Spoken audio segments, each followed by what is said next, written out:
Welcome, welcome.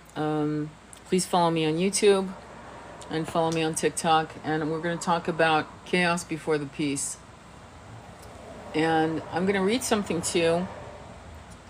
It's a little bit of an excerpt from The Solar Angel by Sarah Darian.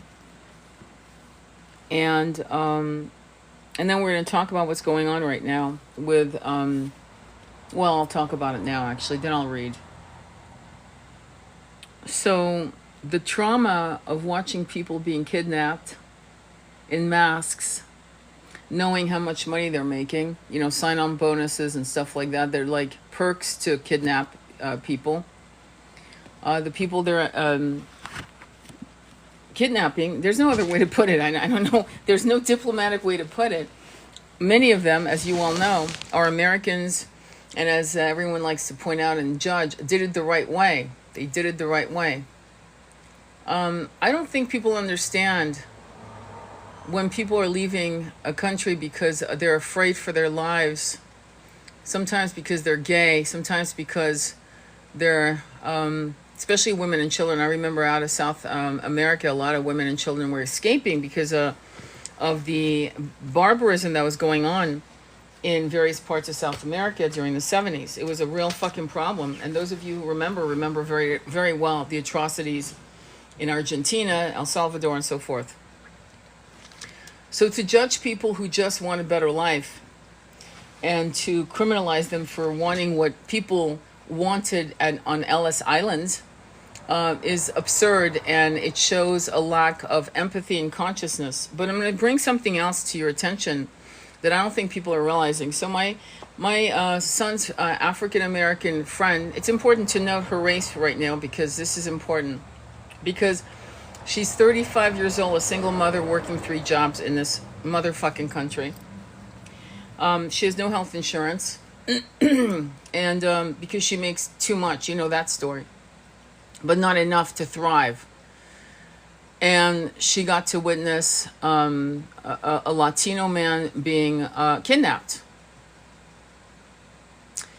This is harmful. This will create PTSD in our community. Because she saw a brown person getting picked up. That's not far from being accused of, because she saw a brown person getting picked up. That's not far from being accused of being an illegal Haitian because of the color of your skin.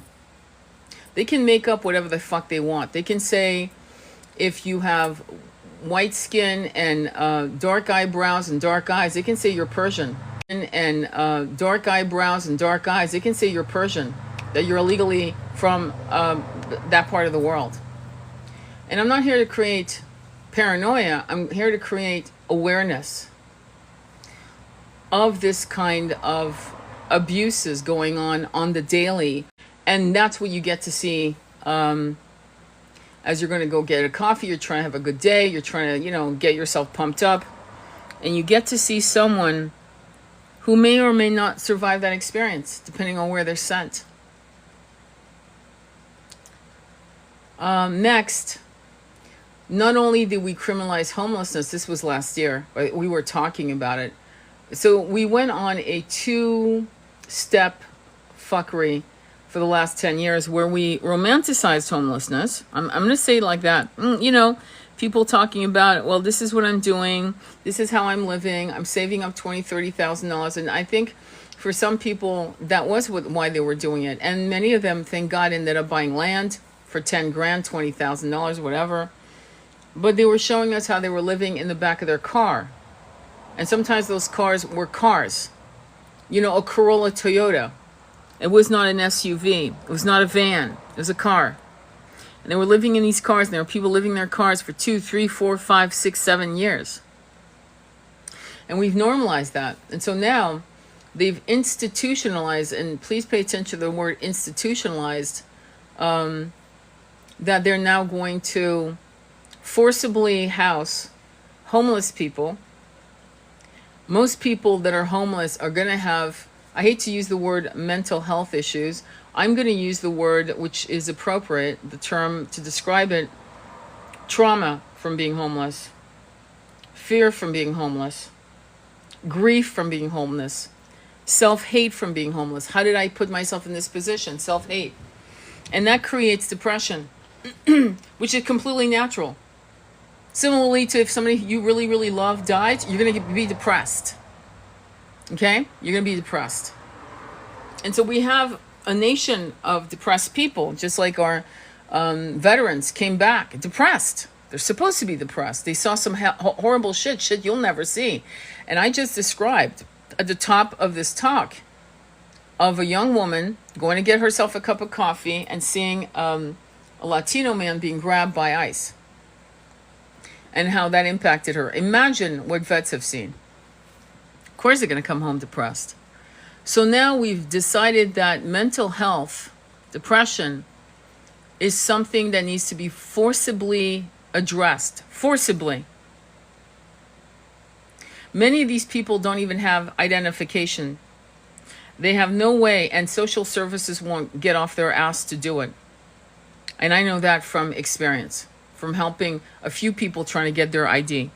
We're talking about birth certificates and a fucking ID, which means they don't have access to Social Security, food stamps, housing, whatever they have. So they're out there. So they're like John. They're out there. So they're like John and Jane Doe's.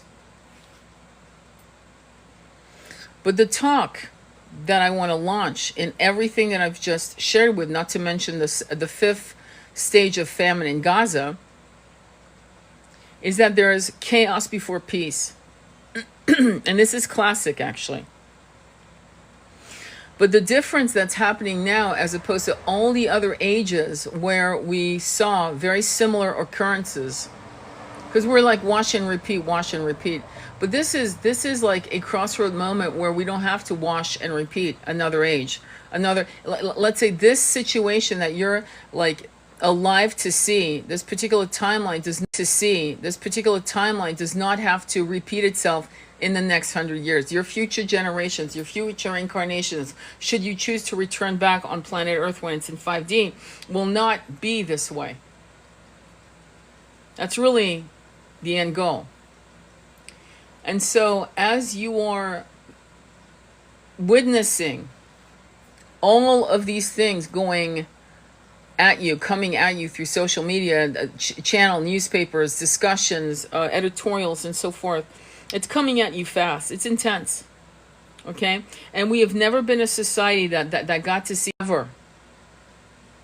We didn't have social media. I'm stating the obvious. When Genghis Khan was pillaging villages and cities, we weren't alive, or we weren't able to document what happened with sieges and Caesar and his sieges that were happening, and how the common man and woman and child was affected through famine and barbarism. But we are now. See, that's the difference. And this difference is the turning point to the age of consciousness. Because for the first time in history, in recorded human history, not since Atlantis fell, are we able to actually see in second by second time what is being done to people, our brothers and sisters all over the world. And what affects one affects all. And so this, though it's incredibly painful, right? Massively painful, it is a sign that we are at a crossroad moment where this will be our last stand. This age ends and a new age begins. Satya Yuga begins. Satya Yuga, aka the golden age of human consciousness. Because nothing, good or bad, continues. We have had an age of barbarism for thousands of years. Thousands of years. And the way the Vedas talk about Satya Yuga and Kali Yuga is what we've been experiencing for at least 14,000 years. They talk about specific timelines of 45,000 years, for example, of being in Kali Yuga, which I call bullshit, because even though I'm using human terms to talk about timelines are not a factor when you're out of 3D consciousness. Do you understand? Time changes. And many of you have experienced the ascension symptoms, and one of the ascension symptoms is time. 10 minutes feels like an hour. A day feels like 10 minutes. An hour, a day feels like 10 minutes. And if that doesn't make sense, then you need to do more meditation, because a lot of people are experiencing that. Okay, they're seeing time collapses and evolution. It's happening. And this is why you need to manifest. And you need to manifest, meditate, manifest the world you want to live in. Not the world you see, but the world you want to live in. And you have to work on your third eye, because many of your third eyes are corrupted. You can't see shit to save your life. So you've got to work on your third eye. So that means you have to work on all your 9 somatic chakras and work on clearing the chakras you feel are cleared. I did a whole live on mantras last night. It's up on my YouTube channel. Go check it out. Learn some mantras. If you don't have any mantras that you're saying on the daily, if you don't have at least 2 mantras you're pulling out of your back pocket to control your monkey mind, to control your mood, or to reset your mood, if you're not doing some kind of pranayama, breathing exercise that you've learned from some of these yoga teachers or what have you, Kundalini teachers, whatever, One of them that I would recommend is called fire breathing. I call the train. My beloved used to do it all the time, and I've done it. And I do it when I coach people to do when we're doing hypnotherapy, because it shifts the consciousness. It's a 20-second boom reset. It's weird. It's weird in a beautiful, magical way.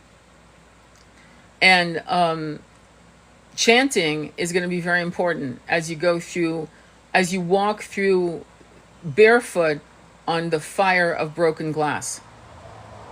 That's what's happening to each and every one of us.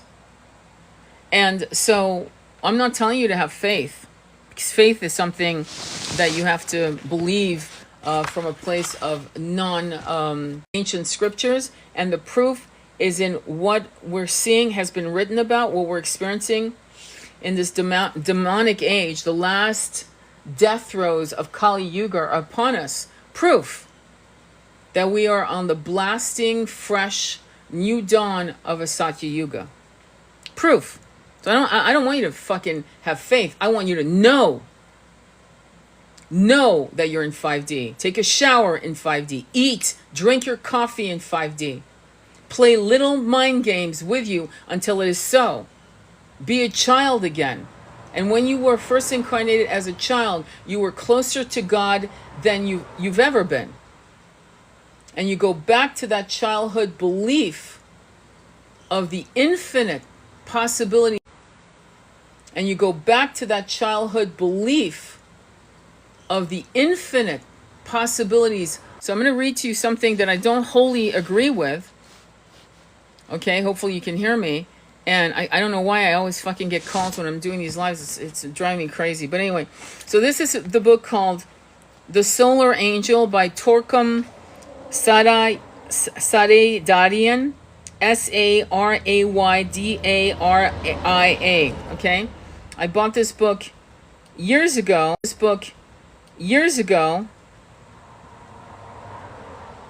I'm going to read you a couple things from the book. I'm going to actually give you the page in case you buy it. Chapter 3, page, hang on, where's the page? Page 16. You are lucky, I said to my horse, to be listening to these things. What is the man dressed in silver? He represents your emotional nature, which takes time to adjust to the music and dance. Your emotional nature is not in harmony with the divine presence, with divine will. With the consciousness that we have, we get depressed, we become fearful, we gossip because of our many negative attitudes. Our emotional body creates funny movements instead of rhythmic movements in response to the music. It has taken many lives in tension, suffering, pain, and joy for the emotional body of man to learn how to adjust its movement to the music. Then my father continued, the man dressed in yellow is your mental nature. The mind does not obey the dignity within. What is the dignity within you? Your soul. Your true soul's truth, right? You know what is right, but the mind says, do it another way. The mind is so cunning. The monkey mind's out to fuck you. Period. I'm just going to say it. And the monkey mind has been controlled by the 1% egregoric systems that's been in place for thousands of years. The whole dance symbolizes harmony of the physical, emotional, and mental nature with the highest that we know, with the best we believe in, or with the divine intent. The divine vision takes time for all three bodies to come together and become synchronized. It takes an angel and become synchronized. It takes an angel to come and teach man how to dance. You call on your archangels. The archangels were the containers of our souls when we were first breathed into conscious existence. We were like honeybees in this honeycomb system within the heart chakras of archangels who are titanic beings. And they cared for us. There's no jealousy. And you might say, oh, well, that's really cute. That's a great little fairy tale, Tony. Where do you get that idea? From visions. My own visions. Before I continue, there are books I've read in the 1970s and 80s that were important then. But you guys keep reading books like by Blavatsky and Aleister Crowley and the Sleeping Prophet Edgar Cayce. And you're not realizing that you are the new prophets and that you have to write your own books. You need to share your new downloads because what was true then is no longer true. There's a refinement of information that needs to be shared with the collective of those who are ascending. How can one be in harmony with the laws and principles of health, happiness, and joy? It's not easy. Happiness and joy. It's not easy. The angel first helps man to make his physical body rhythmic and harmonious, then helps organize the emotional nature in such a way that it becomes purified. Did you hear that? Rhythmic and harmonious to reflect the divine beauty. Now here we go right into the battle of Kurukshetra. Listen to this. This is important. Some of the great poets, American poets, writers, philosophers, they've all read the Bhagavad Gita. I'm just going to say it. So let me explain. The next conquest is the mental nature, right? The monkey mind. There was a great sage called Krishna. That's what they're calling him, a sage. He was the personification of God. But anyway, let me continue. Who was teaching Arjuna. Arjuna in Sanskrit means the mighty armed one, the great armed one. He had beautiful muscular arms. He was a warrior, a king. A great sage called Krishna who was teaching Arjuna, his disciple. Krishna said that the ultimate victory to be achieved was to conquer the mind. What is the mind? The monkey mind. The monkey mind that makes you depressed.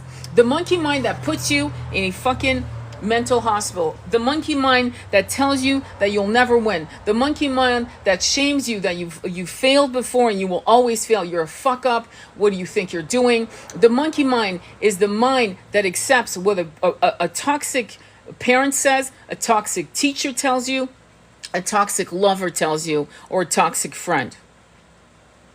The monkey mind accepts it, repeats it, and it becomes a sledgehammer. But Arjuna told him that the mind was like the wind. And this is true. Your thoughts play a great circus in your mind. Yeah, it's a fucking 3-ring circus. You try to meditate and your business, girlfriend, boyfriend problems, taxes come to your mind. How do you control the mind? You chant. You chant to drown out the monkey mind. Krishna agreed that it was difficult to control the mind, but he told Arjuna that there is nothing in the universe which cannot be conquered by the divinity living within him. The divinity living within you. Okay? Krishna, okay, the cave represents the human nature. The 3 candles in the cave symbolizes the 3 lights in your cave called beauty, goodness, and truth. Goodness must dominate your life. What is goodness? Your soul speaking. Everything must be done in truth. Who lies? It's not your soul that lies. Your soul doesn't give a fuck. It's all about seeking truth. It's the monkey mind that lies. Your life must be beautiful. Always light 3 candles in your home and say, this is beauty, this is goodness, and this is truth. Not a bad idea, and I would go with white candles. Maybe light pink, but that's it. Say, I know I'm going to be beautiful, good, and truthful, and I'm going to do my best. Then you will see transformation come into your nature. Now, this book was written, let me look. This book was written in Shit, we're in, 1990. Okay, let me tell you something. What I'm saying to you is very pedestrian. I love this man, don't get me wrong. What he's saying is good, okay? But what I'm saying to you is there's a higher refinement to what he's saying. And some of you have the magic gift of the pen or the tongue, okay? And you need to start stepping up and writing and originating your own works of spiritual, philosophical truths about how to ascend. Let me continue.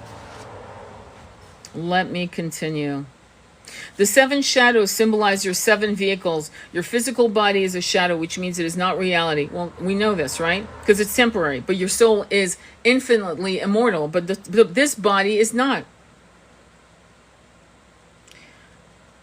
Your emotional nature and mental nature are shadows. Your 4 higher natures are shadows. After you reach perfection, you're going to leave these 7 shadows behind. What is the difference between 1 musician and 3 musicians? 1 musician is concentration. The flute is the symbol of the tuning fork. 1 is the tuning key. And your 3 bodies must tune to the 3 musicians. Let me see.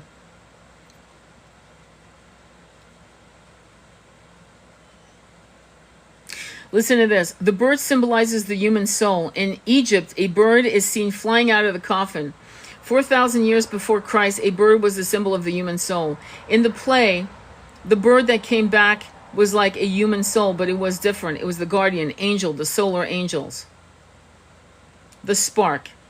To explain the beauty of the spark, Christ did something that was unusual. He took a piece of bread and said, "This is my body, take it and eat it." Eating the body, the disciples became one with Christ and one with each other. The spark within you come from the one. You are part of the great spiritual sun from which everything originates.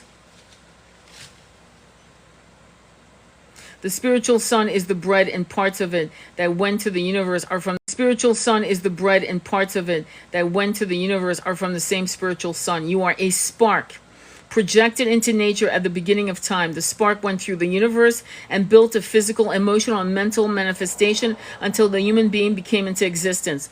And not just the human being, because again, this is a limited concept here. Okay?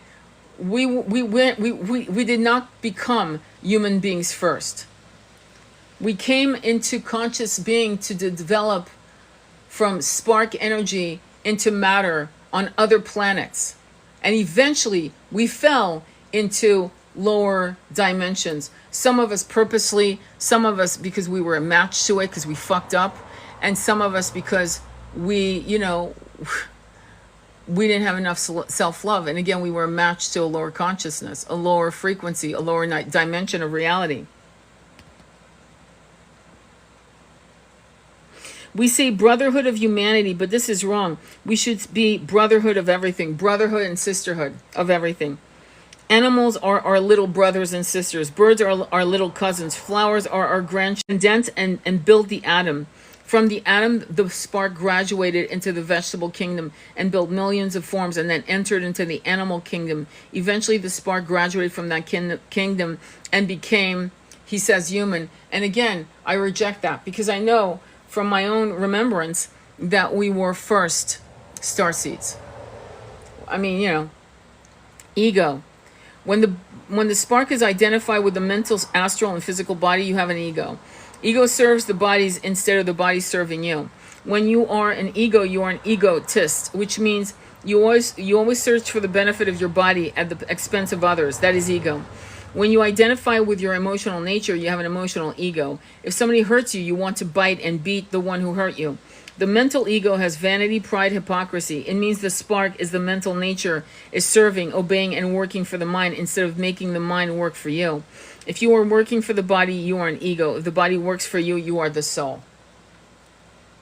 So ego is the spark identified with the physical, emotional, and mental vehicle. Soul. If you know that you are not the physical body, you are soul. Are you? Do you really know by experience, by realization that you are not your physical body? If you know that, you started to be a soul, meaning you started to come back to yourself. A lot of people are afraid of death. which is a problem. And I'll tell you why this is interesting, because you and I both know we've died millions of years. I don't care if you believe you've only had like 100 lifetimes. The point is, you've done this before. So what is this fear? What is this thing that clings to us like a damp, wet wool blanket? This fear of death, which annihilates the understanding that we are infinite immortal souls. It's really strange, isn't it? And that fear is a trap. And to conquer your mind, remember, Krishna tells Arjuna, you have to conquer your mind, aka the monkey mind. Because you are not free if death is the biggest fear that you've ever faced. You're not free. If you know that you are not the physical body, you are a soul. Are you? Do you really know by experience, by realization, that you are not your physical body? If you know that, you started to be a soul. When I was looking at the stage in the cave, there were 3 steps that a person could climb to enter the cave.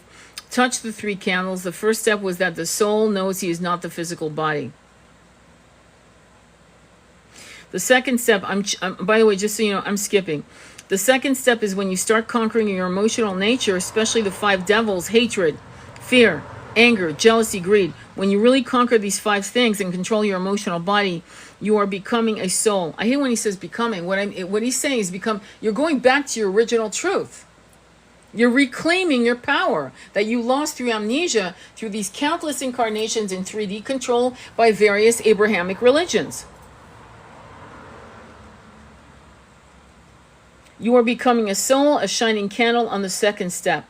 Then eventually you realize that you're also not the mind, that you can use the mind and like a jacket, hang it up and say, do not bother me now, I'm going to sleep, or I'm going to concentrate. When the mind is controlled, you have conquered 3 steps. You're on the stage of light as a soul. You are withdrawing, growing, becoming a soul. People think they are souls. They are not. Most of them are their body, stomach, sex, marijuana, whiskey. Where's the soul? The soul is a victorious human spark. The spark travels, and eventually on the mental plane, the spark looks at himself and sees his face in the physical, emotional, and mental mirror. A great apostle said, we see our faces in the mirror now, but one day we will see ourselves face to face. We are not there yet. We'll see ourselves face to face. We are not there yet. We are going to see our face one day and know we are a soul. It's really actually remembering the self. Self. The self is something deeper. The soul thinks in terms of family, nation, and one humanity. On the first step, there's physical victory. You live in your family as a group conscious human being. Then on the second step of emotional victory, you become nation orientated. You sacrifice yourself for the nation. On the first step, you conquer the mental body and realize the mental body is not you, and you become oriented towards one humanity. But when you conquer your separate self, you become cosmic, universal. You become a self. The self has no limitation. It is totally cosmic. Yourself and the all self that is energizing and giving life to everything in the universe is one with you. That was the stage of the Christ consciousness when he said, I and my Father are one. You reach the self in everything. The self in the universe. Self stands for the cosmos. And everything that you do, think, speak, and feel is done for the whole. Don't you understand? To say, oh, will Jimmy come back? Will I own a red Ferrari? Those problems end when your concern is for the whole. Because once the whole is healed and is embracing abundance for all, it means abundance for all. It means what you want is going to be yours at the highest frequency. Okay? Holism includes everything, synchronizes everything, and becomes a symphony in everything that is the beautiful self. There's an ancient beautiful prayer called the self. In everything that is the beautiful self. There's an ancient beautiful prayer called the self.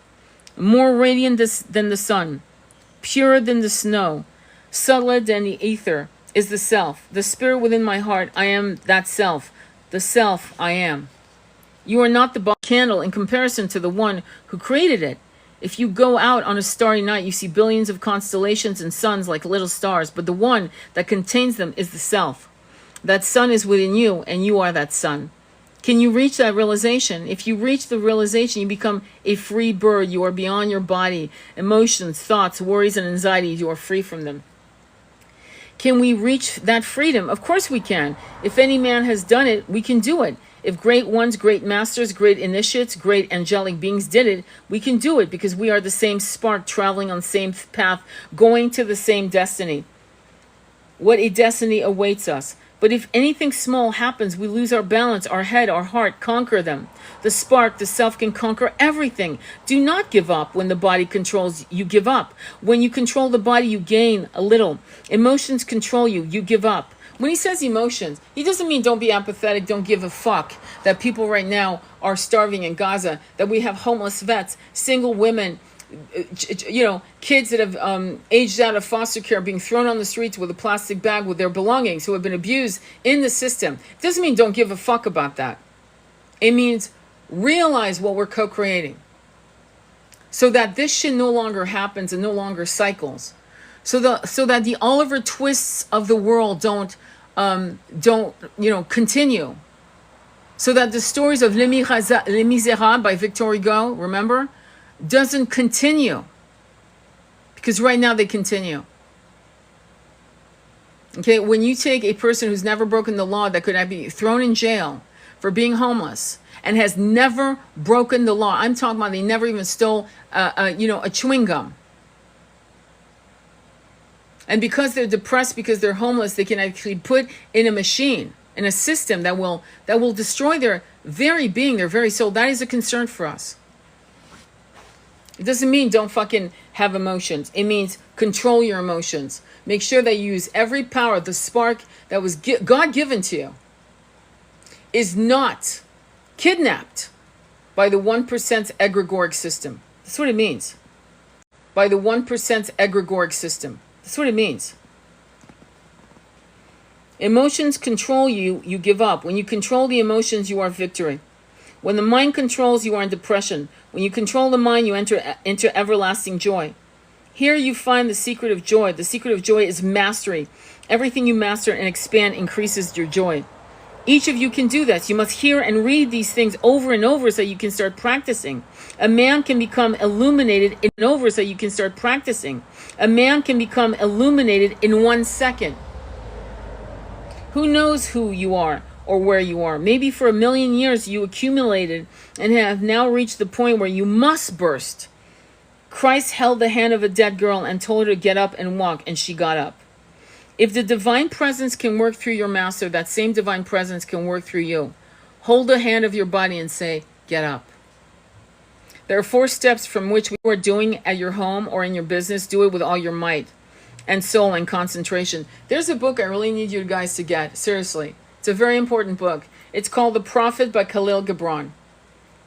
Khalil Gibran was a great artist and philosopher and poet. He was from Lebanon. And when he died in 1920 something, I forgot, Fifth Avenue stopped. Fifth Avenue, New York City, stopped. The cortege for his funeral was unmatched because he was that loved.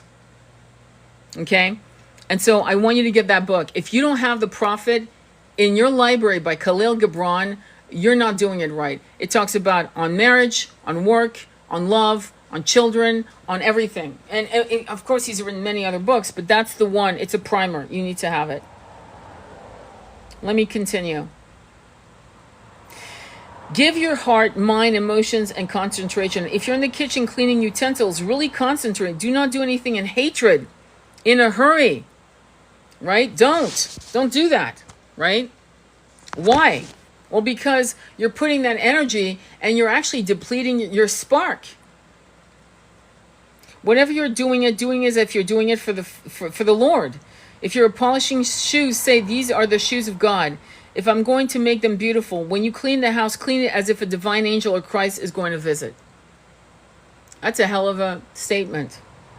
If you are selling or buying something, be extremely concentrated and honest. You will see that you will soon slowly awaken on the physical plane to your self-awareness.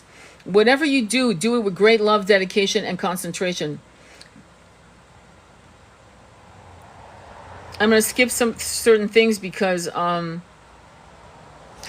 there's certain things that unfortunately are based on old belief systems that that are dealing with so many. He's mentioning Mother Teresa, and frankly, from what I've heard, there's nothing to write about that's good. So I'm going to skip. That's what I'm skipping, just to be transparent to you. Okay. Pain and suffering teach you that you are not the body. Sometimes you curse pain and suffering because you do not know that pain and suffering have divine intentions. Well, let me give you an idea of pain and suffering for you women out there. Okay? When you go into labor, the pain and suffering, the labor pains, the you know, whether it's an hour in labor or 2 days in labor, the reason why you become transcendental during that labor pain, and it's fucking painful, okay? There's no doubt that it's fucking painful.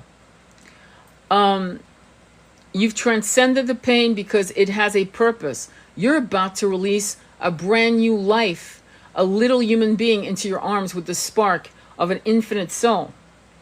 So the pain has transcended. It makes sense now. But if somebody was torturing you with the same level of pain, it would not make sense. And in a way, they're showing me Yeshua being tortured. And for him, it was the labor pains. He was going through the labor pain. It made sense because he was birthing a new consciousness, if that makes sense. So rather than railing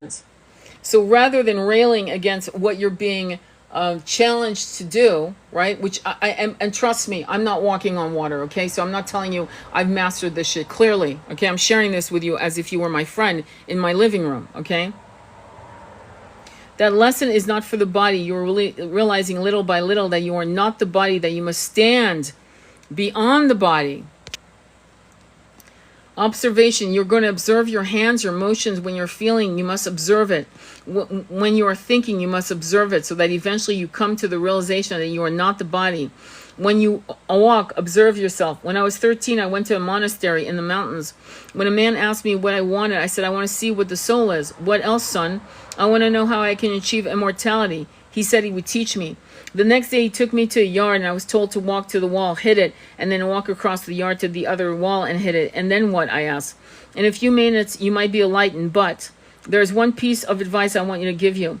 When you walk, all your attention must be on your walking. Be alert. Observe your muscles, how you are walking, how your feet feel. Be really conscious. The first day I walked cursing all day. I said, I do not want to do this. I'm going to get my horse, but there was no escape. The horse was gone. I was in the mountains and could not leave. I thought maybe they had something secret, so I started to concentrate. I discovered that when I walked with negative emotions in mind, I was exhausted at night. But when I started to walk with concentration, I could go until morning. Until morning without getting tired.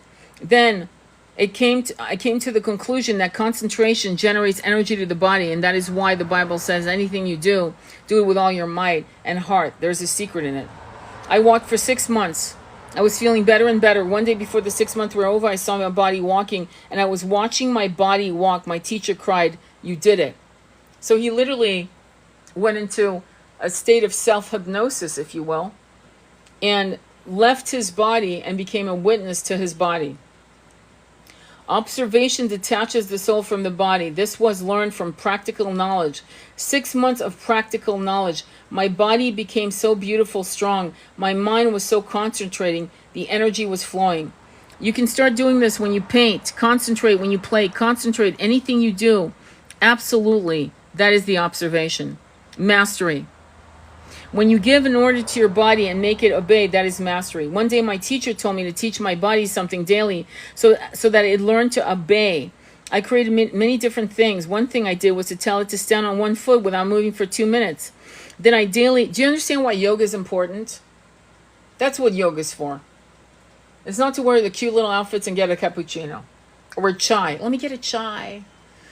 To transcend the physical body, to create self-hypnosis in a way, right? Repetition, holding the position, shit. You can do downward dog.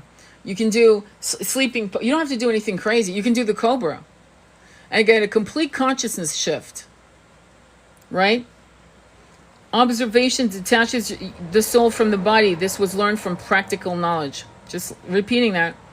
One thing I did was to tell it to stand on one foot without moving for 2 minutes. Then I daily extended the time until I was able to do it for 15 minutes. Then I told it to stand and not think. The body must be controlled. I would go eat dinner, and with everything smelling so good, I would tell my body, you are not to eat. Or I would be thirsty and go get a glass of water, and I would say, you are not going to drink. Can you come to the realization that the body is not you? Who are you? The self has no name. The nameless one is you. The nameless one is the divinity within you. It is the nameless one who says, stop that smoking. Do not be a slave, be the master. Those who are slaves of their bodies serve the lowest interests of humanity. Those who are masters of their bodies serve God. And in serving God, you serve yourself and you serve the collective. This is why when people are very much involved in how do I put, I'm trying to be diplomatic here, but the Aubrey Marcuses of the world, these tantric coaches, these neo-tantric coaches that I'm not saying fucking be celibate.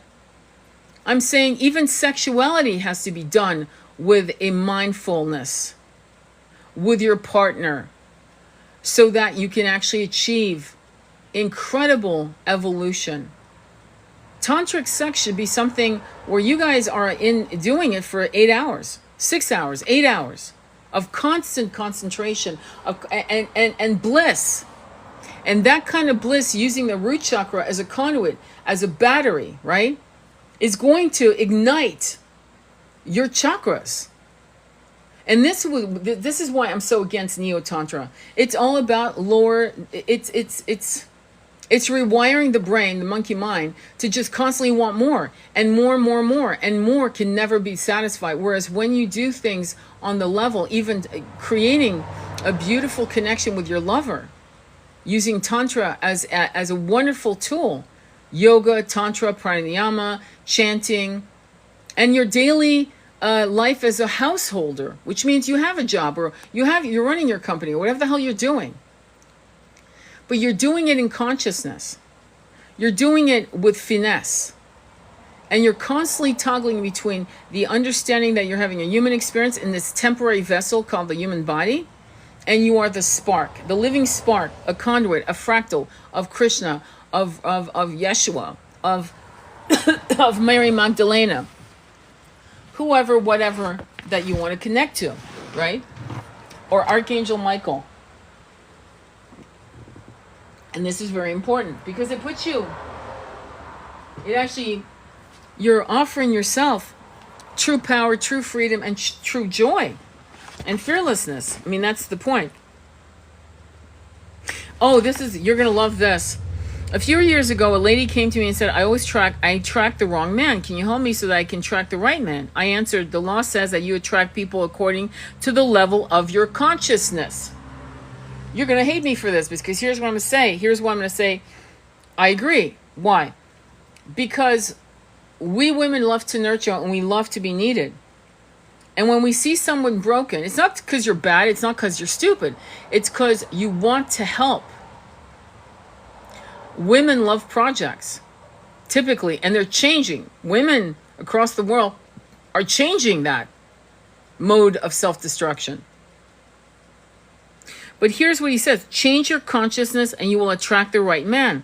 How can I change my consciousness? I gave her a meditation and advised her to live in a state of beauty, goodness, and truth. 6 months later, she married a very beautiful man. It was so interesting, she later told me. It really worked. If you control your thoughts, create thoughts of beauty, goodness, and truth. And I'm not going to simplify it like that. It's not just that. It's feeling worthy.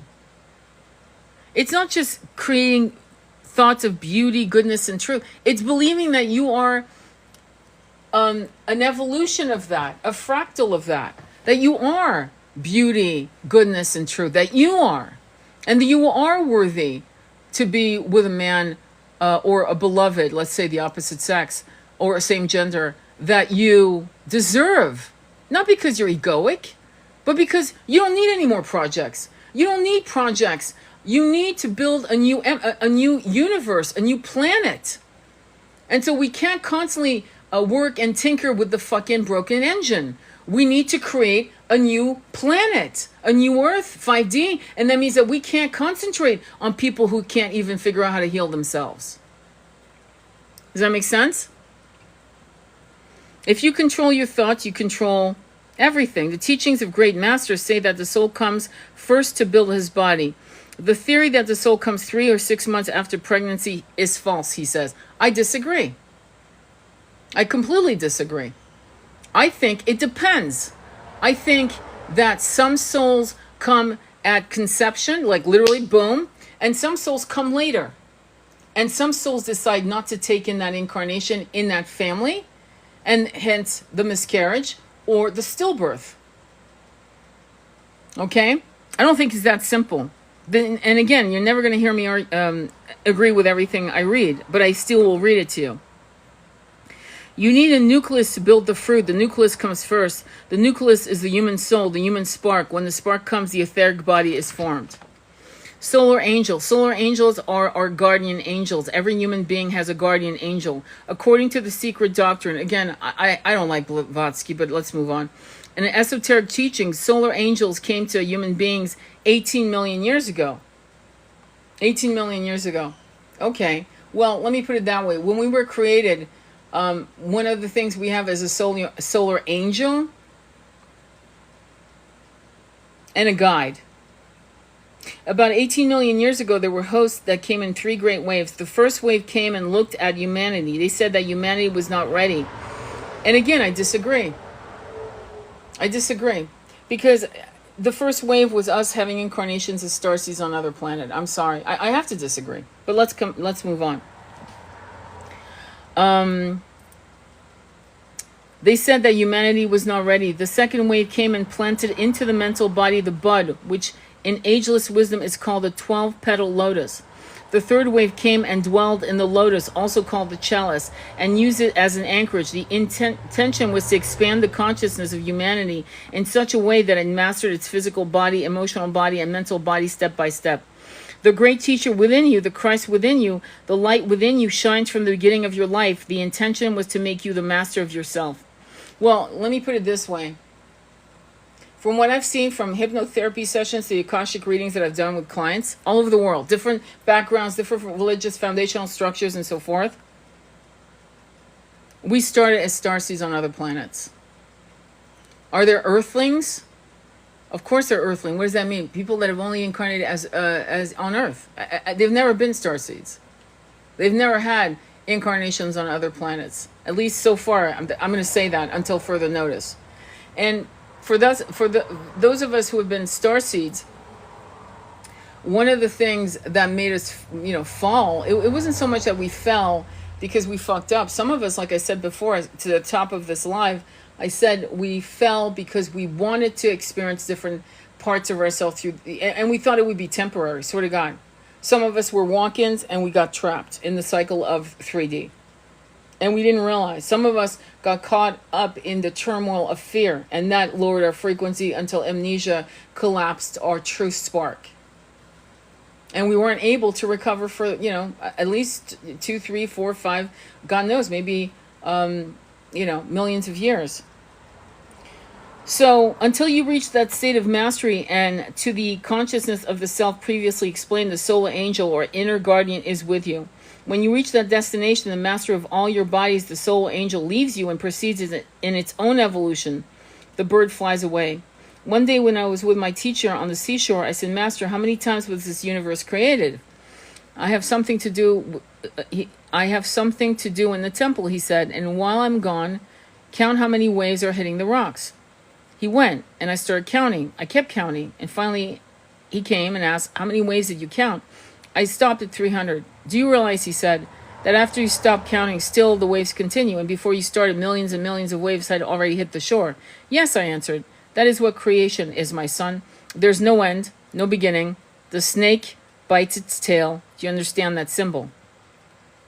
Billions of years ago, solar angels were human beings in another solar system. They conquered, they achieved mastery, they passed through all the initiations and eventually became angels. Then the call came. They came back to the human realm to help their little brothers and sisters. The relationship between the solar angel and you, the human soul, is like mother and son or teacher and student. Our first attention is to have contact with the solar angel within us. Once you have contact, it will guide all your steps. It is the inner light. It is the inner source of wisdom, goodness, beauty, strength, courage, and striving.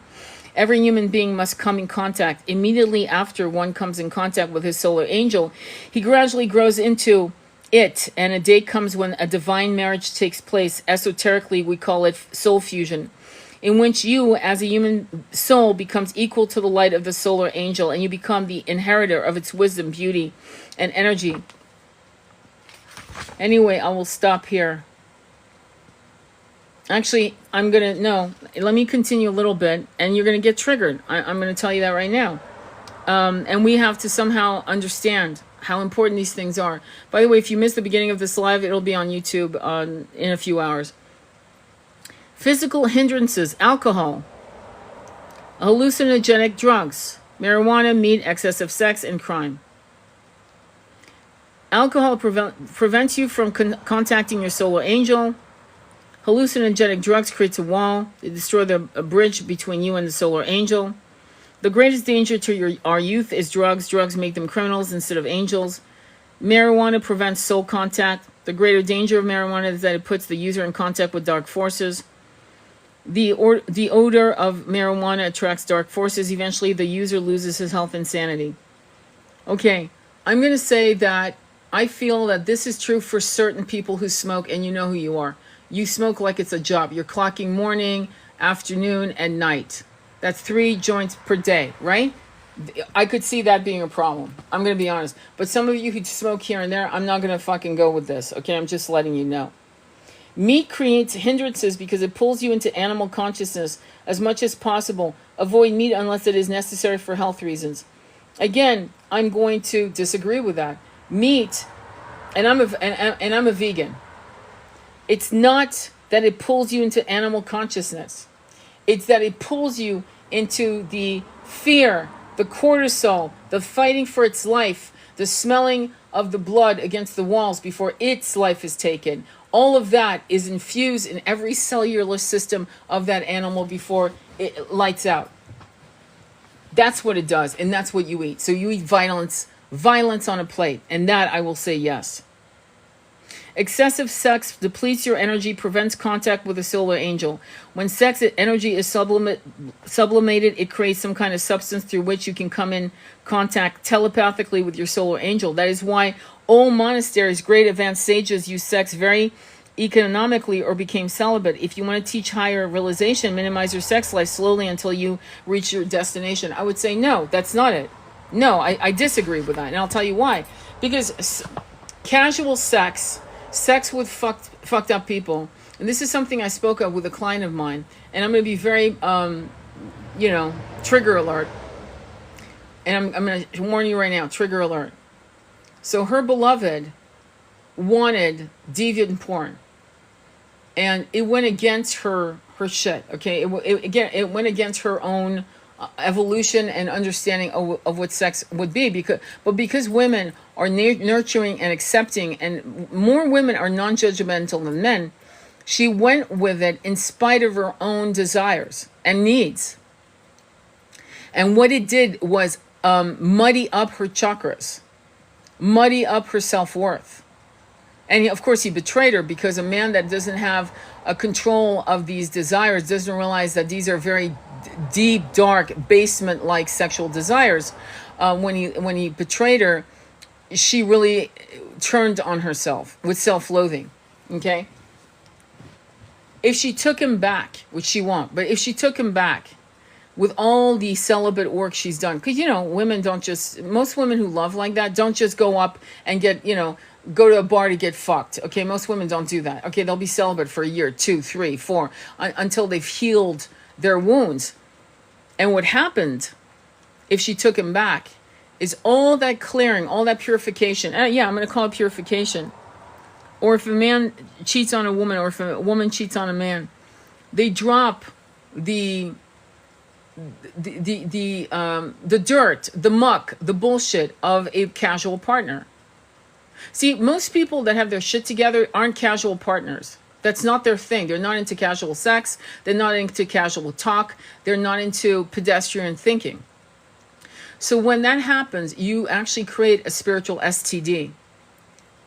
And so this is why, if she ever, and she won't, by the way, but again, if she took him back, all the work she's done would be dropped right back into her root chakra, like somebody taking garbage and dumping it into my bed. Literal garbage, rotting garbage. And that means that I would have to start all over again. So it's much more intense than what he's saying in this book.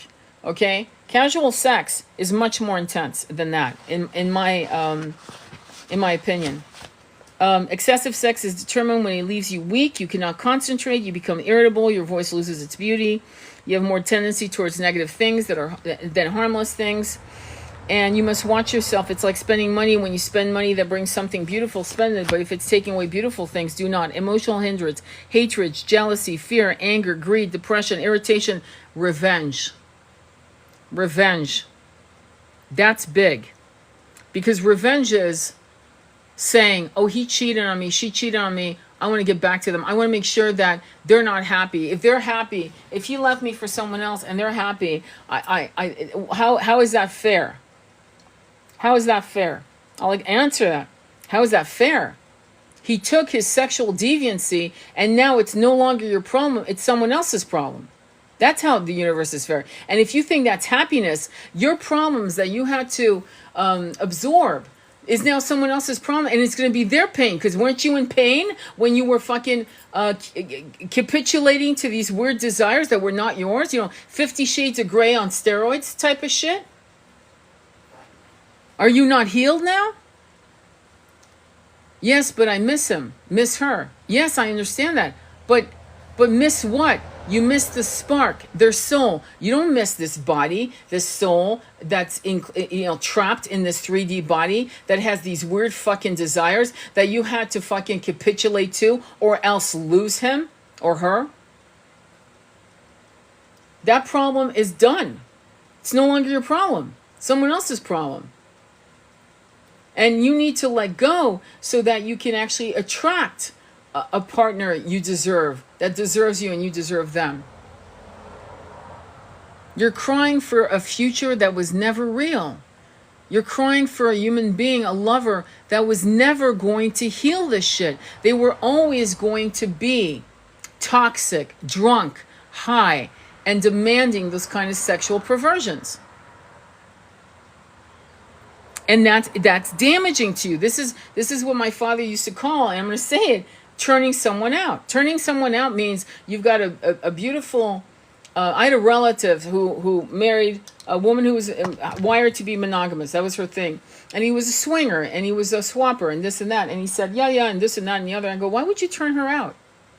Why would you turn her out? Don't you want her womb to be cleared of anyone else's fucking energy? Don't you want her womb to be clear so that when you do have a child, it's clear, it's not polluted by other people's some scars, energetic pain body, self-hatred, deviant dreams that are now trapped in their root chakra that they're depositing into her root chakra? Don't you understand the concept? Don't turn her out. Leave her alone. You're a freak. Freak away. Leave her the fuck alone. The problem is that when a man or a woman freak away and then make love to their counterpart, they're dropping that shit. It's like a dumping ground. And again, sexuality is a massive power. It's beautiful.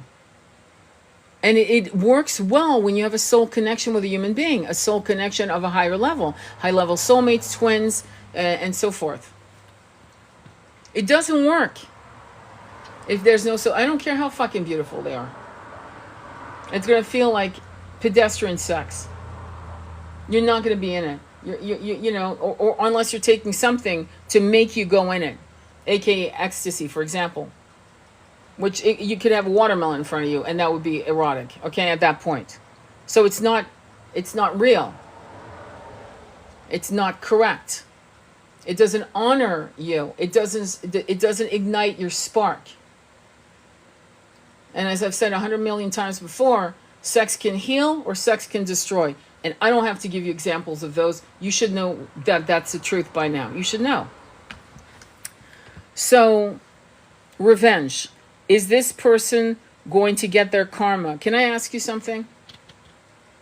Do you really think the universe will let a son of a bitch fuck you over if you're a good person and karma is not going to be... It is not your concern to ask for karma to befall them, negative karma, it will come in its own divine timing. Do you understand that? You need to understand that. You don't have to fucking wait and watch for the karma to befall. Trust me. Trust me. I've told this to many clients who come to me for twin flame issues. Will he get his, usually it's women, 80% of my clients are women. Will he get his karma? Oh, fuck yeah, he will. Just, if you're lucky, you'll get front row tickets. And guess what? It's exactly what happens. The karma comes.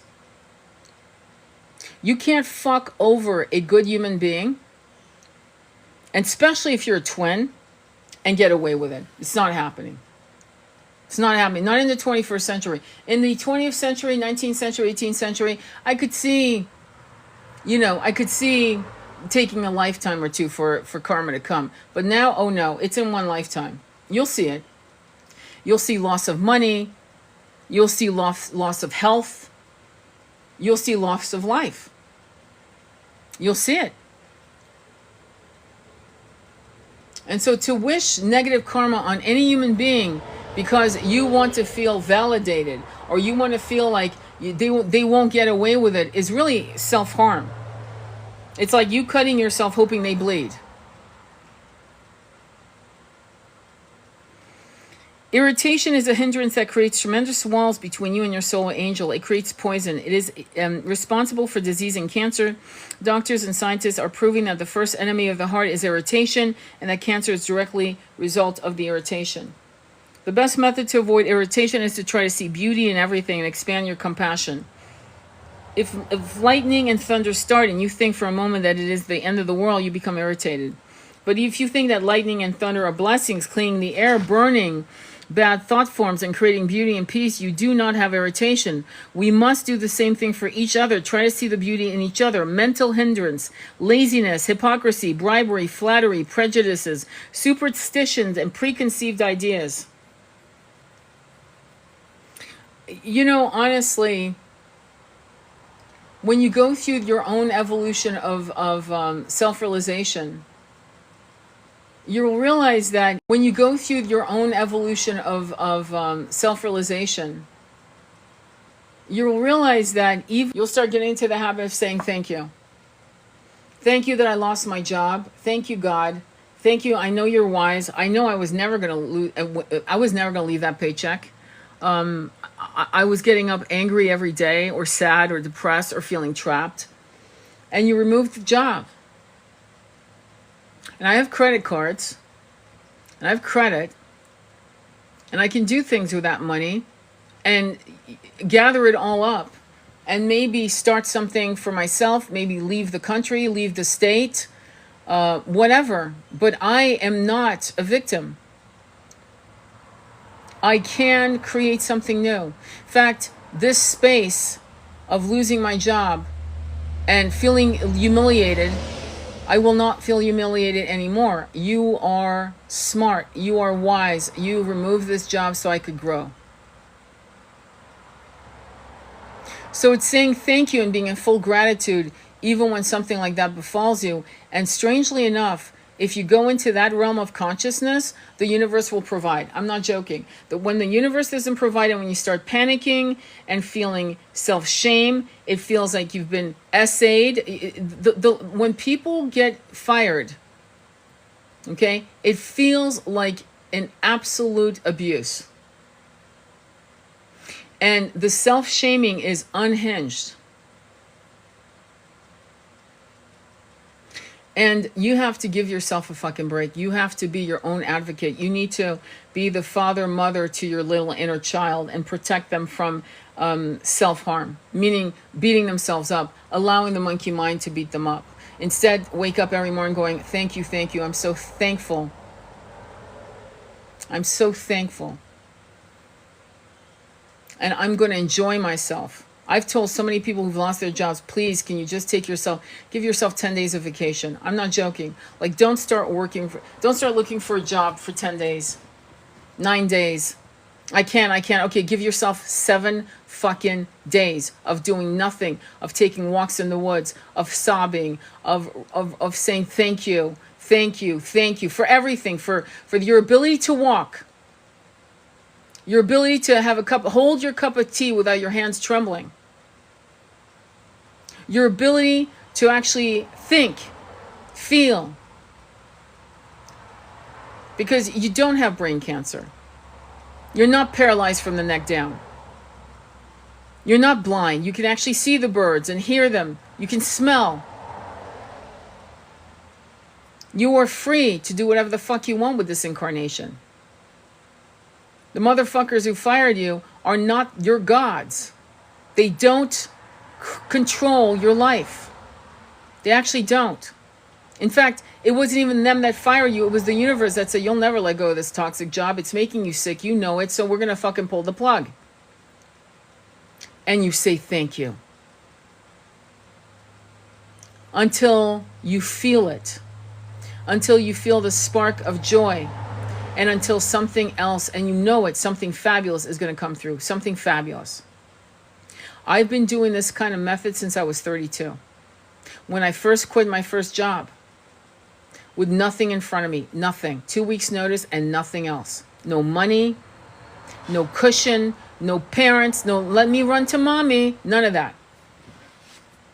And I did it because I knew I could smell the wind of change. And the wind of change heralded the winds of opportunities. And had I clung to fear and self-harm, self-hate over what I chose, because I chose, right? I probably would have been homeless. You understand? And this is a very, very important thing to master. And I've gone, I'm going to be honest with you, I've gone wishy-washy on these, and then I go back, and now I stand on that firmly because I've seen myself go right back to the old pedestrian thought form, and then going right back to the infinite thought form of the spark within myself, connecting to the spark of the creator. And whenever I went with my heart, I fucking won. Whenever I went with my ego, I lost. After a while, you kind of see patterns and you don't want to lose anymore. You're sick of losing. That's not to say that you're going to be protected for life of making mistakes. Mistakes are actually not this way. It's like somebody, like literally you get whipped, you get a crack, on your arm. You go, oh fuck, wrong path. Let's reroute.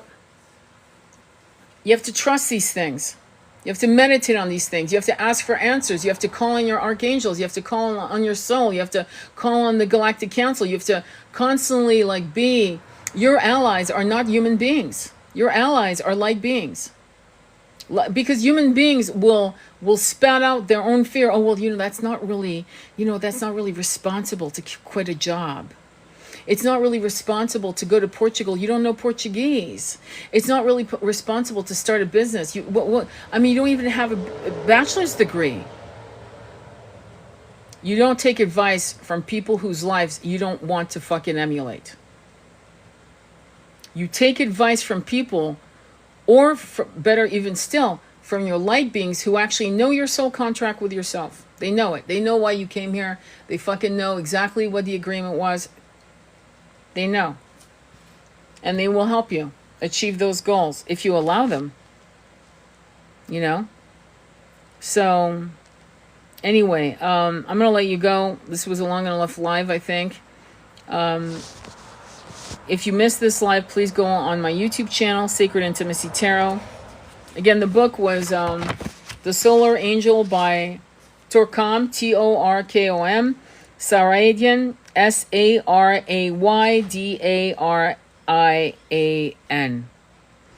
And you don't have to agree with everything you read to learn.